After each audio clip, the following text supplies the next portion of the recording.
Okay. And now Jorginho is here to speak as well, captain of Flamengo. Good evening, Jorginho. How are you? What lessons can we take from such a painful defeat? Also thinking about the Livers. Livers have to go out. We have to give a quick response next week. The tickets are sold out on Sunday. The fans will be at the Maracana. A quick response, right? We need to learn from what happened today. That this can't happen, and everyone needs to look at themselves. Everyone, really. Then change this. Obviously, thankfully, it's in 3 days that we can change this, and we can change this quickly because, as I said before, we don't deserve this for all the work we put in. The fans don't deserve this, and Flamengo itself doesn't deserve this.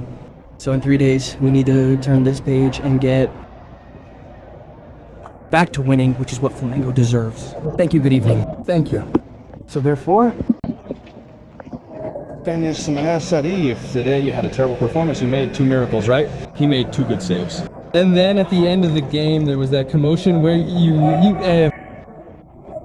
ended up getting involved with the assistant coach who tried to attack De La Cruz. What happened in that commotion, Rosa? He tried. He didn't attack. He threw an elbow at Veracruz. That's why I read. I'm not read, but when necessary, you have to act for your teammates. Act for your teammates. Obviously, we played far below our potential.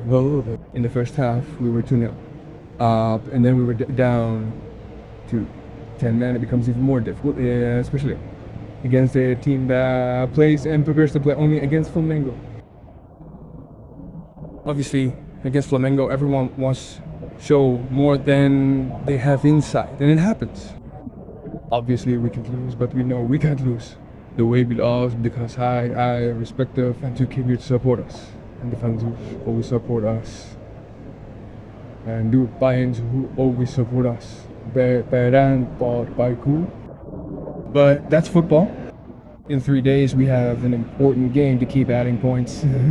The championship has just begun and winning at home, and we know that we can't forget everything we've built up to this point. We've gone 4 games without losing, and we won today, but on Sunday, we have another game to lift our heads and try to start the Libertadores next week in the best possible way. It's very difficult playing Cusco. And how was the conversation after the game? The issue of demands? What was the atmosphere like? Excuse me, I understand, but the atmosphere is always bad when you lose, no matter how the game goes. And I think that each and every one of us needs to look inward to examine ourselves, and then with a calm and focused approach, again, attempt to resolve the lapses in concentration or the problems that impacted us today. But football happens, and as I said, on Sunday we have another important game to try to get back on track and face the challenge at home in what's possible. How did you talk to achieve this reaction? How was the game? Everyone thought the team lacked energy, seemed a bit static. In your view, what's the best way to get that 400-minute reaction? Well, there's not much to say. It goes without saying that we need to respect and deeply respect the shirt we wear and the club we represent, Flamengo, and we need to represent Flamengo to the best of our abilities. We have no excuse for playing so poorly.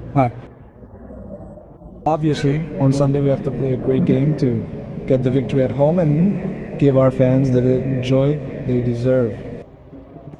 thank you, everyone. Thank you.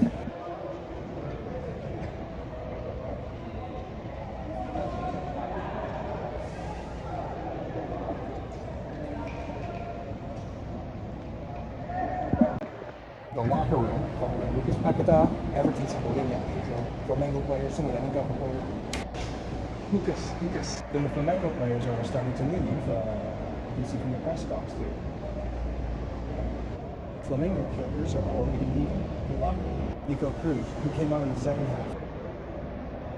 Nico, let's talk a little bit here, Nico, quickly. Nico. Straight through. Went straight through, despite our appeals. Which one to lift at this moment? Pulgar, let's talk quickly. Pulgar. Don't talk quickly. interview. Samuel receives the players. Very dejected. Son, couldn't be any different. The players. He receives the players extremely dejected.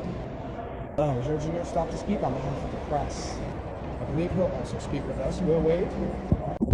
The incident, the Minicino ended up touching, making a joke. We called his attention to it. That's not necessary. But we can't control the fans' emotions. It's essential that we show respect on the field for the immense greatness of the Flamengo Football Club. But he's young, he'll learn, and nothing justifies aggression, maybe, right? I couldn't see myself because I was kind of far away. I was just cheering, but that's it. We talked inside. Maybe that won't happen. Thanks, everyone. Now, good night. Well, Bragantino had gone 6 games without a win, Imagine the pressure to get a victory.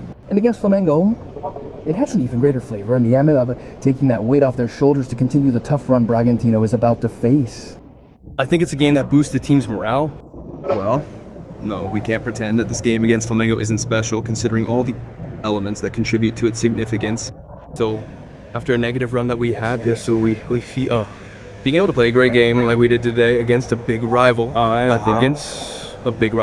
think for the 3 points gained, but for all the confidence that this can generate for the whole group.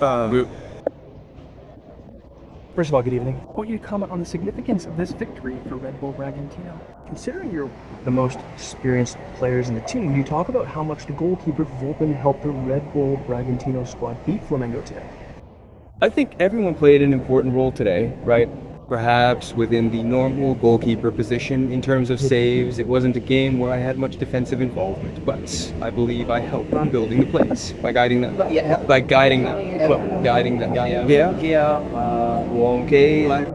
As I said earlier, today's game was one where all the players truly shone, exhibiting a very high level of performance.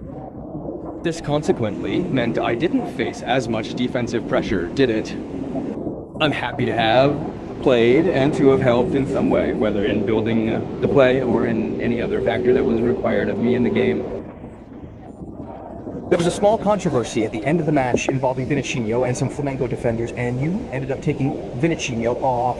What happened there? How did that go?